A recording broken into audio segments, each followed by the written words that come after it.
Halo semuanya, balik lagi sama gua Raffi Vega Putra. Setelah sekian lama ya, gua minta maaf banget. Kita banyak pause karena lebaran. Kemudian gue juga ada berbagai macam urusan yang harus gua selesaikan. Dan sebagai permintaan maaf dari gue mempersembahkan series video ya. Ini kan jadi series video ini restorasi buah dari Jerman. Buah apa? Buah salak alias SLK 280.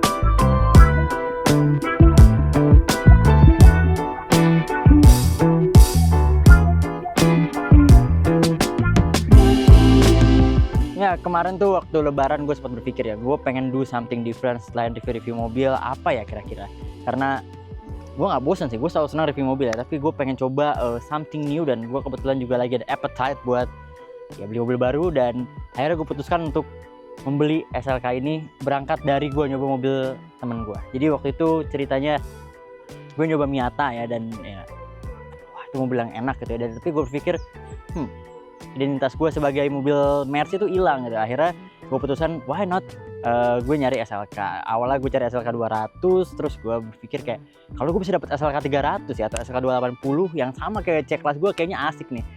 Dan gue langsung dapet ternyata. Lokasinya juga deket banget dari rumah gue ini, dan kondisinya pun bahan. Ya lalu gimana ceritanya gue bisa beli SLK ini? Oke, gue akan cerita pertama kali gue jatuh cinta sama mobil ini. Gue tuh pertama kali lihat mobil ini di video klipnya Kenangan Terindahnya Samson ya. Kalau kalian mungkin yang seumuran sama gue ya, kalian tahu di video klip itu tuh ada mobil Mercy 2 pintu atau terbuka seperti ini, warna merah ya. Gue kayak, wih ini mobil keren banget. Dan waktu itu tuh dia keluar di tahun 2004 pertama kali mobilnya. Jadi dia belum masuk Gran Turismo untuk yang generasi kedua ini. Ini adalah generasi R171, generasi kedua dari SLK. Sebelumnya R170 dan setelahnya R172, dan inilah favorit gue.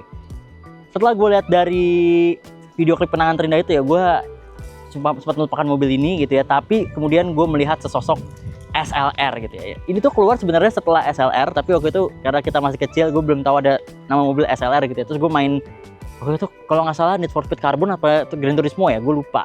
Dan di situ pertama kali gue lihat yang namanya Mercedes-Benz SLR. Dan itu gue suka banget sama hidungnya ya. Hidungnya tuh dia panjang karena dia ada intake-nya, dia kayak mobil F1 gitu. Dan setelah SLR itu keluar, Mercedes-Benz itu mentranslate hidungnya si SLR McLaren ke mobil ini ya. Ini jadi kayak baby SLR gitu. Dia hidungnya sama, dia panjang begini seolah-olah ada intake yang panjang kayak mobil F1. Dan ini ujungnya di sini ya. Ini mobil F1 banget. Gue suka banget hoodnya. Ini di SLK yang lain nggak ada hood kayak gini.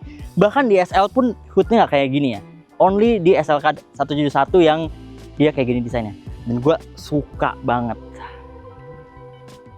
Oke, kita walk around aja. Sebelum gue kasih tahu apa yang salah sama mobil ini, kita walk around dulu ya. Jadi mobil ini tuh dia punya angle spesifik. Dia kalau harus lihat dari samping baru kelihatan keren. Kalau dari depan tuh entah kenapa gue melihat agak aneh lampunya. Tapi kalau lihat dari samping, ntar editor coba dulu tag dari samping ya. Itu kayak keren banget, lampunya kayak tajam. Makanya kalau lihat beauty shoot SLK generasi ini, semuanya pasti dari samping. That's the reason. Kemudian kalau kita ke samping, ini dimensi mobil tuh kecil banget ya. Mobil ini tuh panjangnya tuh gak sampai 4 meter ya. Ini kecil banget, bayangin mobil sekecil ini. Itu mesinnya 3000 cc V6. Kenapa gue cari SLK 280? Biar gue bisa mendapatkan sensasi sports car yang RWD, kecil, tapi mesinnya gede. Dan dia pendek banget ya, dia tuh tingginya nggak nyampe 1,3 meter, 1,2an sekian doang. Nggak nyampe 1,3, jadi pendek banget mobil ini.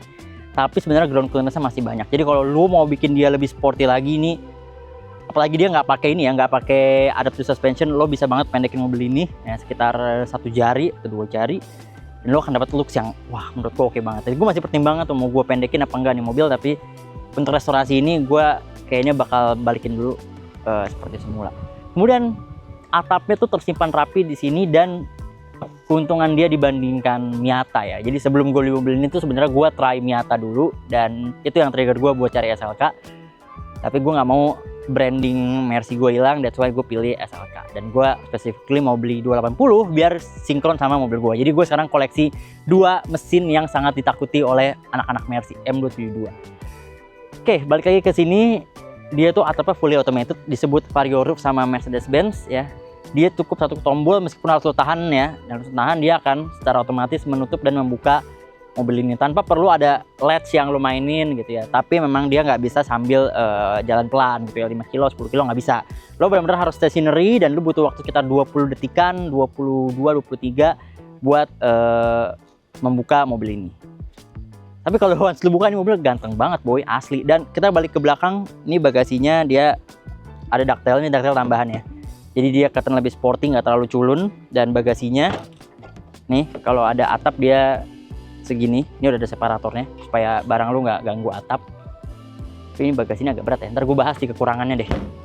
Dari knalpotnya ini orinya kayak gini ya, gue merasa ini kurang banget kayak aftermarket, tapi ini knalpot orinya. Makanya kalau ada yang jual bumper SLK 55 yang murah mungkin, atau nggak usah murah, ada yang jual aja, mungkin mau beli supaya gue bisa pasang exhaust yang quad pipe mirip punya SLK, lebih clean, lebih kelihatan sporty juga, dan gue lebih suka juga sih.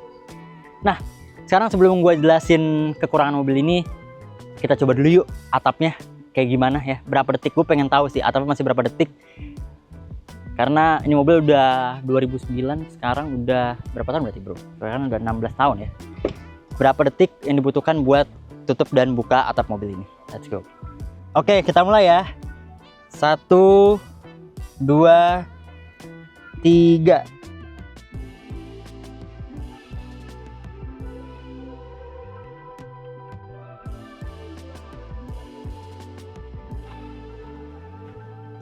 Hasilnya 19 detik, jauh lebih cepat dari yang Mercy iklanin waktu baru. Jadi memang ini atap masih sehat banget, dan Mercy itu nulis klaim kalau nggak salah di SLK 320 juga dia lebih cepat real daripada pasti cobanya. Jadi emang Mercy itu nggak mau dikomplain, dan ini 16 tahun berlalu dia masih 19 detik untuk operation Vario roofnya. Kita coba sekali lagi kali ya, buat bukanya butuh waktu berapa lama, apakah sama atau lebih lambat.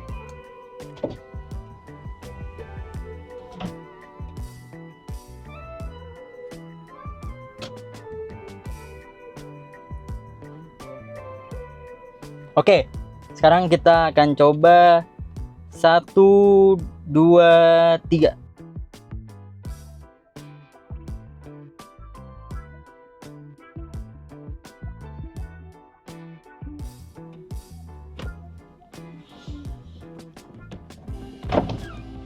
Oke, jadi gue udah coba ya. Dia 19 detik 15. Jadi wow, jadi bedanya tipis ya. Kurang lebih sama lah. Dan gue tadi kan kalau posisi pas buka katanya udah naik, jadi gue turunin lagi, gue udah hitung juga. Jadi 19 detik 15. Menurut gue oke banget lah, karena kalau yang lama tuh gue lihat SLK yang sebelum ini tuh dia sekitar 21 detikan ya, 22 detikan. Ini lebih cepet, dan gue amazed banget sih, karena berarti roofnya beneran masih sehat meskipun dia 16 tahun usianya. Nah, tadi kita udah lihat ya, atapnya masih bekerja dengan baik ya, meskipun bunyi ngit tapi masih bekerja dengan baik. Sekarang gue akan bahas kekurangan atau apa yang perlu diperbaiki dari SLK ini satu persatu ya. Gue akan bahas dari luar sampai ke dalam. Lampu di depan dia udah kena wear and tear ya, karena ini mobil kayaknya dijemur. Kemudian juga grillnya dia nggak terlalu kinclong ya, dia kusam, dan ini kayaknya ada yang kurang kenceng di baliknya. Plat nomor standar, tapi ini nggak lurus karena ini ketokan plat nomornya ya. Terus kalau kita move ke sini, ini weather seal-nya dia udah ini ya, gue nggak tahu ya, di baliknya tuh dia metal gitu, tapi dia ada hitam-hitamnya. Gue nggak tahu yang ori itu silvernya apa hitamnya, tapi intinya dia udah kebuka seperti ini. Spion yang kanan, ini kiri ini dia hidupnya, tapi sana mati. Terus dia coba bisa kiri dan kanan, dia nggak bisa atas bawah. Kemarin gue udah cek, dia katanya DCM-nya yang bermasalah. Kaki depan ini semua harus diganti karena terotnya dia udah rusak, dan dia suspensinya juga udah mati. Jadi gue harus ganti kaki depan full. Kalau sekarang ini kondisinya jalan dia bunyi peletak. Pokoknya bahan banget lah kondisinya. Makanya gue gak akan bawa tes jalan hari ini karena malu-maluin si mobil yang ganteng ini. Kondisi cat bisa dilihat sendiri, dia belum dipoles dan dia ada beberapa hazy ya, dan ada baret-baret halus. Jadi ini masih butuh perawatan juga secara cat. Kemudian ini velgnya, jujur ya, I'm not a big fan of velg kayak gini. Gue suka velg yang OM aja, ukuran 18 mungkin kalau OM, tapi ini gue baca data kart mobil ini ya. Data kart mobil ini gue masukin VIN-nya, kemudian gue cek dia tuh sebenarnya datang dengan opsi 19 inci waktu baru ke Indonesia, bayangin. That's why kakinya rusak terus karena ringnya kegedean. Tapi kayaknya si velg 19 inci ini dijual ya, terpisah dari mobil ini, baru mobil ini dijual ke gue. Jadi gue dapat velg yang disgusting tapi masih works ya. Ban oke, dia PS4 gak ada masalah, ban juga masih tebel-tebel, cuman velgnya aja nih yang jelek banget. Apalagi yang belakang dia narik banget ya, karena ini ukurannya depan belakang rata padahal harusnya dia belang, jadi begitulah. Sekarang kita ke belakang. Di belakang dia cuma ada baratan gini aja sih, di baratan kayaknya mobil disengin sama orang. Bagasinya juga berat banget. Nah gue nggak tahu nih ya, bagasi ini berat karena dia convertible atau si ininya udah rusak, tapi kayaknya sih emang harusnya berat kayak gini ya, karena dia kebuka tutup gitu kan. Dan ini dia atapnya tersimpan dengan rapi kalau lagi kebuka ya, serta ini ada ecu yang udah diganti itu, jadi ya harusnya aman ya ecunya, harusnya. Jadi gua nggak bisa mastiin juga, tapi harusnya aman. Belakang sini nggak ada masalah, knalpot masih ori. Dan ini masalah di belakang, dia masang kamera tapi kameranya itu ngebolongin bumper. Gue nggak ngerti ya kenapa ini bumper harus dibolongin buat masang kamera kayak gini. Kenapa nggak ditaruh di sini, tapi ya that's it, dibolongin bumpernya supaya kameranya mungkin lebih ke bawah kali ya, nggak di sini. Oke, sekarang kita ke samping kanan. Nah, di samping kanan sini nggak ada hal-hal aneh ya, semuanya works perfectly kecuali si washer ya. Ini di depan ada washer. Washer ini dia nggak works, dia mati. Dan itu di kap mesin dia ada mungkin kena batu ya, ini dia ada dent gitu kecil. Nah, sekarang kita masuk aja ke mobilnya.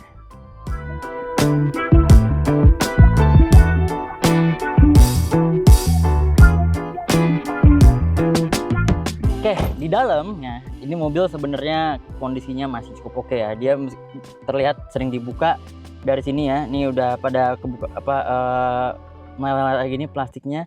Tapi sebenarnya masih oke secara overall. Dia masih kencang, belum ada yang gimana-gimana. Dan ini aja nih. Ini head unitnya dia udah gantian. Ini bukan head unit aslinya pas gue dapet. Ini gue iseng masang head unit lagi ya. Gue buat rapiin supaya kayak ini. Ini aslinya bukan kayak gini, ini lebih jelek lagi aslinya. Ini udah gue rapihin dikit.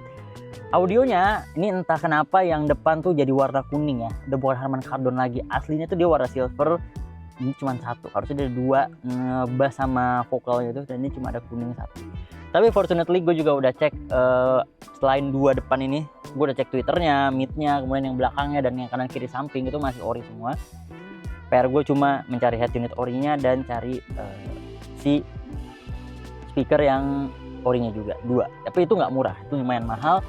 Dia juga sudah tidak soft opening, dan di sini adalah alasan kenapa banyak SLK diganti head unitnya. SLK itu datang dengan UCI atau Universal Communication Interface, yaitu interface MRC. Bentuknya proprietary kayak gitu, nggak ada koneksinya di Indonesia, kalau dicari susah banget. Jadi dia nggak bisa nerima AUX. That's why banyak pemilik SLK di Indonesia yang opsi dengan head unit gantian. Jadinya rusak karena head unit gantian ini nggak akan bisa menghidupkan Twitter yang ada di belakang sini.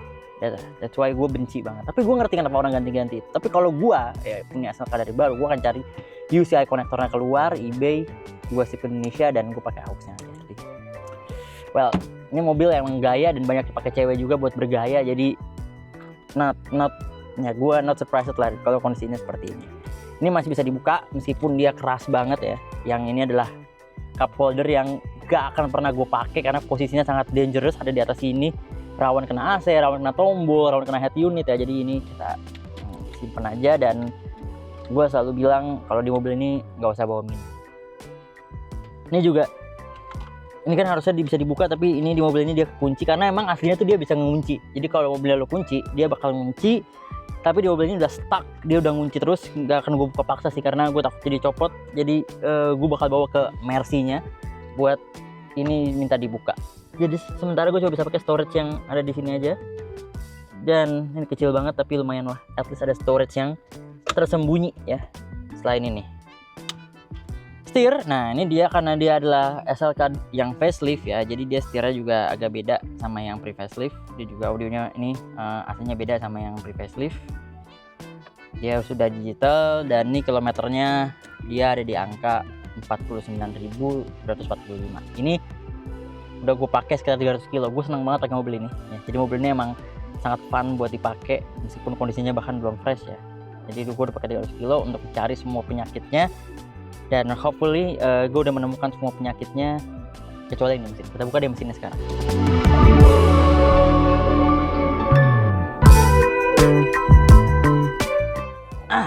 Nah ini juga kap mesinnya udah agak berat tapi masih kebuka ya, belum jatuh. Nah ini dia mesinnya V6 3000 cc, mesin yang sama persis yang ada di C kelas gue dan ini masih lengkap. Gue kalau beli 280 atau 300 ya mesin FM272 V6 kayak gini, gue selalu pastikan logo-logonya lengkap. Ini gue juga udah cek dia radiatornya masih bagus. Kemarin gue bawa ke Sumber Jaya AC ya, yang almarhum ownernya baru meninggal. Sekarang udah diurus sama adiknya kalau nggak salah, kemarin gue cerita. Dan masih bagus AC-nya. Tapi dia nggak bisa buka filter, jadi gue bakal cek lagi buat cabin filternya. Tapi itu nantilah, gue harus ke workshop yang bisa buka si ini karena dia cukup susah buat bukanya dan gak semua bengkel tahu cara buka SLK ini. Klaksonnya ini udah gantian ya, gue berharap bisa menemukan klakson ori Mercy-nya, tapi gue nggak tahu bakal cari di mana. Ini udah pakai merek Bosch tapi gue maunya pakai orinya tuh 2 jutaan. Mungkin nanti akan gue beli or not ya.